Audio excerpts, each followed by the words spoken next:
Jonas. La parole du Seigneur s'adressa à Jonas, fils d'Amittai. Lève-toi, va à Ninive, la grande ville, et profère contre elle un oracle, parce que la méchanceté de ses habitants est montée jusqu'à moi. Jonas se leva, mais pour fuir à Tarsis, hors de la présence du Seigneur. Il descendit à Jaffa. Il trouva un navire construit pour aller à Tarsis.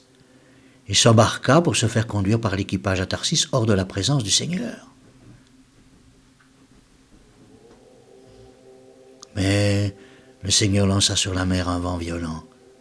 Aussitôt, la mer se déchaîna à tel point que le navire menaçait de se briser. Les marins, saisis de peur, appelèrent au secours, chacun s'adressant à son Dieu, et, pour s'alléger, ils lancèrent à la mer tous les objets qui se trouvaient à bord. Quant à Jonas, retiré au fond du vaisseau, il s'était couché et dormait profondément. Alors le capitaine s'approcha de lui et lui dit « Eh quoi, tu dors? Lève-toi, invoque ton Dieu. Peut-être ce Dieu-là songera-t-il à nous et nous ne périrons pas. » Puis ils se dirent entre eux « Venez, consultons les sorts pour connaître le responsable du malheur qui nous frappe. » Ils consultèrent les sorts qui désignèrent Jonas.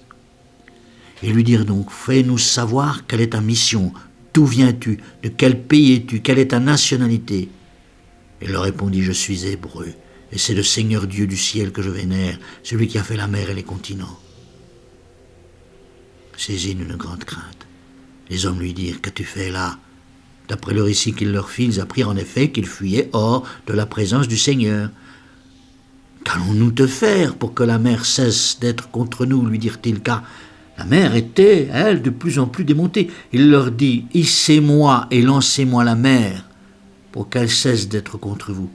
Je sais bien que c'est à cause de moi que cette grande tempête est contre vous. » Cependant les hommes ramaient pour rejoindre la terre ferme, mais en vain. La mer, de plus en plus démontée, se déchaînait contre eux.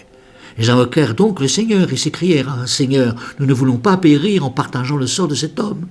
Ne nous charge pas d'un meurtre dont nous sommes innocents, car c'est toi, Seigneur, qui fais ce qui te plaît. » Les hommes hissèrent alors Jonas et le lancèrent à la mer. Aussitôt la mer se tint immobile, calmée de sa fureur. Et les hommes furent saisis d'une si grande crainte à l'égard du Seigneur, lui offrirent un sacrifice et firent des vœux. Alors le Seigneur dépêcha un grand poisson pour engloutir Jonas. Et Jonas demeura dans les entrailles du poisson 3 jours et 3 nuits. Des entrailles du poisson, il pria le Seigneur son Dieu et dit « Dans l'angoisse qui m'étreint, j'implore le Seigneur. Il me répond. Du ventre de la mer, j'appelle au secours, tu entends ma voix. Tu m'as jeté dans le gouffre au cœur des océans, le courant m'encercle. Toutes tes vagues et tes larmes déferlent sur moi. Les eaux m'enserrent jusqu'à m'asphyxier, tandis que les flots de l'abîme m'encerclent. Les joncs sont entrelacés autour de ma tête. Alors que mon souffle défaille et me trahit, je me souviens, je dis Seigneur, et ma prière parvient jusqu'à toi. » Alors le Seigneur commanda au poisson, et aussitôt le poisson vomit Jonas sur la terre ferme. La parole du Seigneur s'adressa une seconde fois à Jonas. « Lève-toi, va à Ninive, la grande ville, et profère contre elle l'oracle que je te communiquerai. » Jonas se leva et partit, mais cette fois pour Ninive, se conformant à la parole du Seigneur. Or Ninive était devenue une ville excessivement grande. On mettait 3 jours pour la traverser. Jonas avait à peine marché une journée en proférant cet oracle. Encore 40 jours et Ninive sera mise sens dessus-dessous, que déjà ses habitants croyaient en Dieu. Ils proclamèrent un jeûne et se revêtirent de sacs, des grands jusqu'aux petits.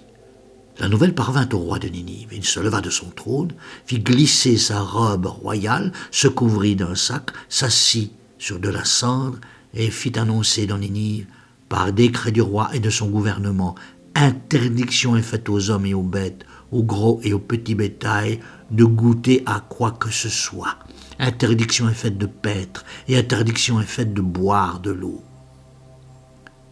Hommes et bêtes se couvriront de sacs et ils invoqueront Dieu avec force. Qui sait, peut-être Dieu se ravisera-t-il, reviendra-t-il sur sa décision et retirera-t-il sa menace. Ainsi, nous ne périrons pas. Dieu vit leur réaction. Aussi revint-il sur sa décision de leur faire le mal qu'il avait annoncé. Le texte que nous venons d'entendre est extrait du livre de Jonas, lequel figure dans l'Ancien Testament, le récit de l'histoire des Hébreux et de leur alliance avec leur Dieu Jéhovah. Écrite vers 300 avant Jésus-Christ, l'histoire se déroule beaucoup plus loin dans le temps, vers l'an 830 avant Jésus-Christ. Il s'agit d'un récit religieux très célèbre.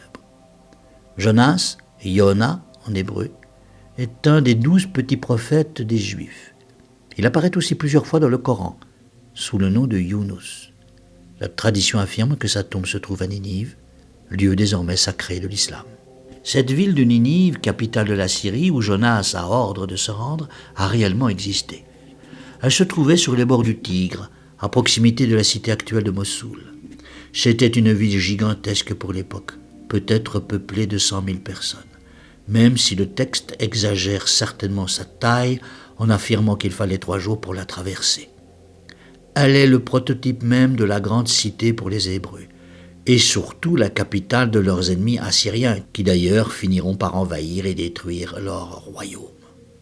Toutefois, à l'époque de Jonas, cette cité a suscité la colère du Créateur, et au grand étonnement des Juifs, elle se repent et se convertit, effrayée par la menace d'une destruction sous les 40 jours.